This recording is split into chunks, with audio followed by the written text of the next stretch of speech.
একটি গ্রামের সব আবাদি জমি জুড়ে শুধুই শাকসবজির চারা। স্থানীয় বাসিন্দাদের কাছে খ্যাতি পেয়েছে চারার গ্রাম হিসেবে। সর্বোচ্চ ২০ দিন বয়সী এসব সবজির চারা কিনতে দেশের বিভিন্ন জেলা থেকে আসছেন ক্রেতা।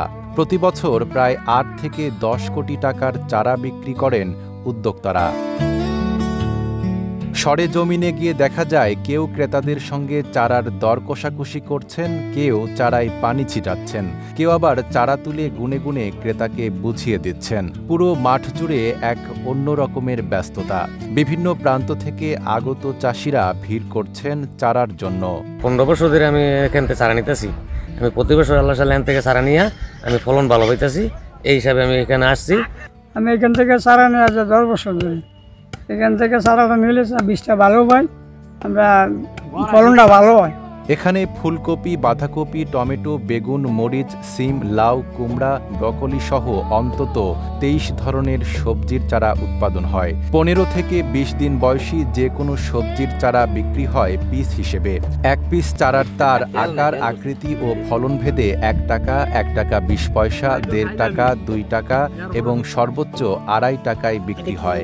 আমাদের এলাকার প্রায় বেশিরভাগ মানুষই চারা রোপণ এবং চারা বিক্রির উপরে নির্ভর করে থাকে। আপনি 50% লোকে দেখবেন যে চারার উপরে নির্ভর করে থাকে। আমি এটা আমাদের জড়িত আছি 23 বছর। আমি এই ব্যবসাটা আছে 23 বছর আমি জড়িত আছি। তো আমাদের এখানে নার্সারি ম্যান আছে 56 জন বর্তমানে। RICL TMX, যুগের পর যুগ স্থাপনা থাকে মজবুত। এখানকার উৎপাদিত সবজির চারা যাচ্ছে চট্টগ্রাম, খাগড়াছড়ি, নোয়াখালী, ফেনী, সিলেট, সুনামগঞ্জ, রংপুর, দিনাজপুর সহ বেশ কয়েকটি অঞ্চলে। সিলেট, জৈন্তাজা, খাগড়াছড়ি যা প্রায় বাংলাদেশ অর্ধেকটার ভিতরে যাইতেছে। কোম্পানি ছাড় দিলে না ভাই, আমরা লাগে ভালো হইতো। গতবার মনে করেন বেচছি, যেমনি নিচে দানার দাম কম আসলো।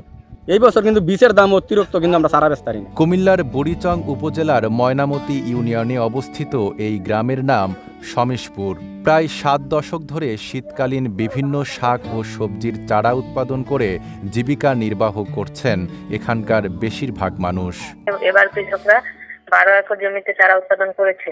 আশা করি সামনের বছর কৃষকরা আরো বেশি জায়গায় চারা উৎপাদন করতে পারবে। Desk report, Dhaka post.